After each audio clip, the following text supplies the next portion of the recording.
샬롬! 오늘은 봄성경학교 두 번째 주일입니다. 오늘도 우리 사랑하는 하나님을 자리에 일어나서 신나게 한번 찬양해봐요.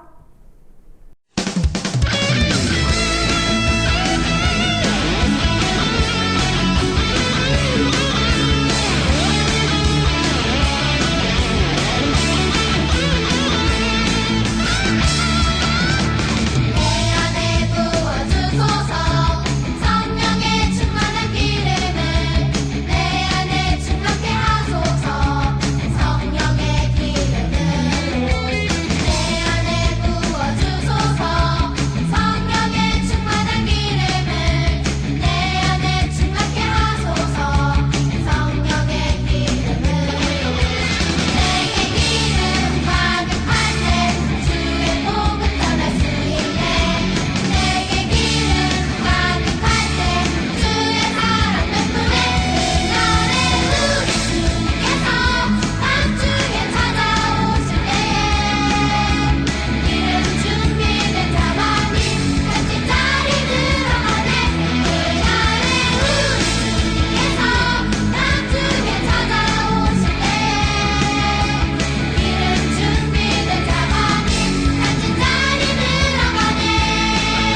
이번 한 주 주일 예배 나오게 해주셔서 감사합니다. 주님께서 저희와 함께 해주셔서 무탈한 한 주 보낸 것 같습니다. 지금 봄 성경학교 중에 있는데 주님께서 마지막까지 함께 해주셔서 잘 마무리하게 도와주세요. 말씀 정해주신 선혁재 목사님께도 함께 해주시고 주일학교 친구들과도 함께해서 무탈한 한 주 또 보내게 해주세요. 예수님 이름으로 기도드립니다. 아멘. 오늘 주시는 하나님의 말씀은 요한일서 4장 11절입니다. 사랑하는 여러분, 하나님께서 이렇게까지 우리를 사랑하셨으니 우리도 서로 사랑해야 합니다. 아멘.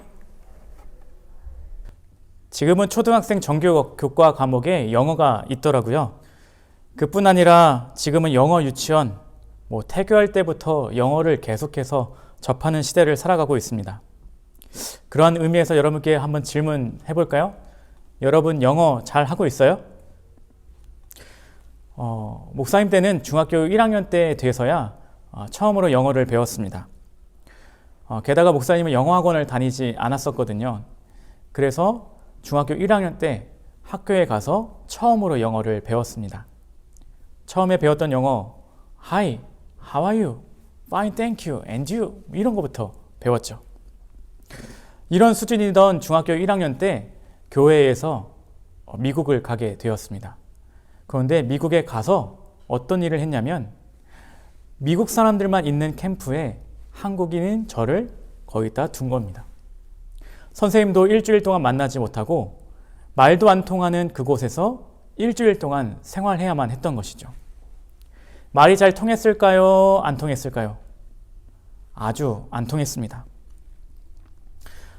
그런데 그 속에서 어떻게 살아남을 수 있었을까요? 바로 바디랭귀지, 이 몸의 언어로, 몸짓으로 해결할 수 있었습니다. 그 안에 몇 가지 에피소드들이 있었지만 결론적으로 이야기하면 언어가 다르니까 말은 안 통하고 무엇인가 하기 위해서 최소한의 공통적인 언어들을 찾아서 갈 수밖에 없다라는 것입니다. 창세기 11장에는 바벨탑 사건 이야기가 나옵니다. 그때 하나님을 대신하고자 했던 모습 때문에 이스라엘 사람들은 언어가 달라지는 벌을 받게 됩니다. 그리고 언어가 달라지면서 사람들끼리 의사소통이 잘 되지 않던 일이 벌어지게 됩니다. 의사소통이 잘 되지 않는 것, 언어가 다르니까 말이 잘 통하지 않았다라는 것입니다. 목사님께 사람들을 만나다 보니까 언어가 다르면 참 의사소통하기가 쉽지 않습니다. 그러다가 보니까 사람들마다 사용하는 언어가 있다는 것을 알게 되었습니다. 5가지 사랑의 언어라고 하는 책이 있거든요. 이 책에는 다른 사람들마다 사용하는 사랑의 언어가 있다라고 하는 것을 말하고 있습니다. 5가지를 이야기하는데 인정하는 말, 함께하는 시간, 선물, 스킨십, 봉사 이렇게 이야기를 합니다. 이것을 우리 집에 적용하면 이렇더라고요. 우리 집 아이 중에 세 아이 중에 한 아이는 사랑의 언어가 스킨십인 아이가 있습니다. 그 아이는 간지럽히고 때로는 짓궂게 때려도 저한테 계속해서 안깁니다. 그런데 어떤 아이는 스킨십이 사랑의 언어가 아니에요. 그래서 안으면 상당히 싫어하는 모습들을 보게 됩니다. 그렇다면 여러분들의 사랑의 언어는 무엇일까요? 여러분들은 어떤 것을 할 때 가장 말이 잘 통하듯이 사랑의 언어를 쓰고 있나요? 사람도 사랑의 언어가 있듯이 하나님께도 사랑의 언어가 있습니다. 하나님의 사랑의 언어는 바로 사랑입니다. 그래서 요한일서 4장 8절은 이렇게 말을 합니다. 하나님은 사랑이시기 때문입니다. 사랑은 어떤 특징이 있냐면 기꺼이 감당하는 특징이 있어요. 그래서 어떠한 상황도 어려움도 기꺼이 감당하게 하는 힘이 있습니다. 예를 들어서 여러분들이 아프면 엄마 아빠가 여러분들을 옆에서 잘 간호해 주는 것이죠. 엄마 아빠도 피곤하지만 그것을 기꺼이 감당하는 것처럼 말입니다.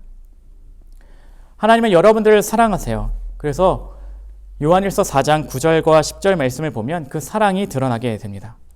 하나님의 사랑이 우리에게 이렇게 드러났으니 곧 하나님이 자기 외아들을 세상에 보내주셔서 우리로 하여금 그로 말미암아 살게 해주신 것입니다.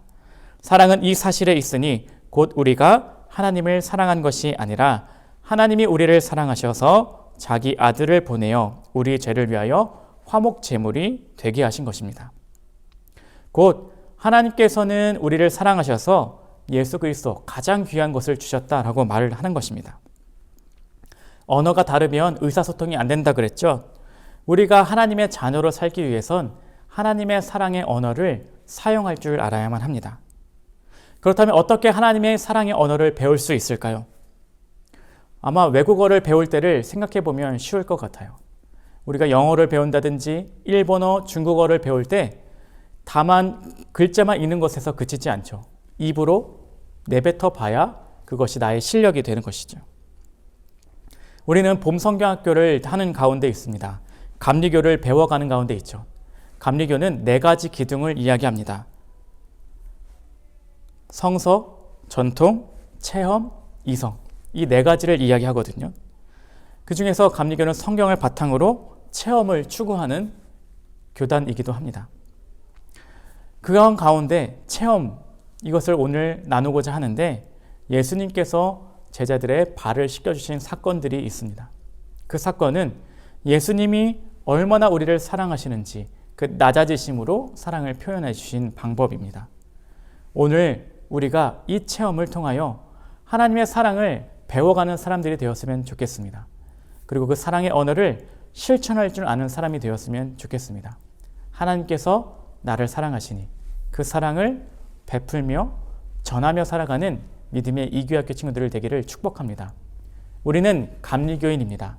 감리교는 좋은 전통, 체험들을 하면서 나아가는 교단입니다. 우리가 예수님의 사랑, 주님의 사랑을 경험하고 그것을 베풀며 살아가는 믿음의 이교학교 친구들 되기를 축복합니다. 기도할까요? 미안합니다. 기도하겠습니다. 사랑의 주님, 오늘 우리가 봄성경학교를 진행하는 가운데 체험에 대해서 말씀을 나눴습니다. 하나님의 사랑의 언어가 있듯이 우리가 그 사랑의 언어를 실천하게 하여 주시옵소서. 가장 좋은 것을 내어주시며 기꺼이 감당하셨던 하나님의 사랑의 언어를 배우게 하시고 또한 이웃에게 전하게 하여 주셔서 평생토록 하나님의 사랑 가운데 거하는 믿음의 이교학교 친구들 될 수 있도록 인도하여 주시옵소서. 언제나 주님의 은혜 가운데 살기를 원합니다. 주여 우리를 붙들어 주시옵시고 항상 주님과 동행하며 살게 하여 주시옵소서.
이제는 우리 주 예수 그리스도의 은혜와 하나님 아버지의 극진하신 사랑하심과 성령님의 감화감동 교통 역사하심이 감리교의 좋은 전통, 체험을 따라 살 것을 다짐하는 믿음의 이교학교 친구들 위해 이제부터 영원토록 함께하여 주시옵기를 간절히 축원하옵나이다. 아멘.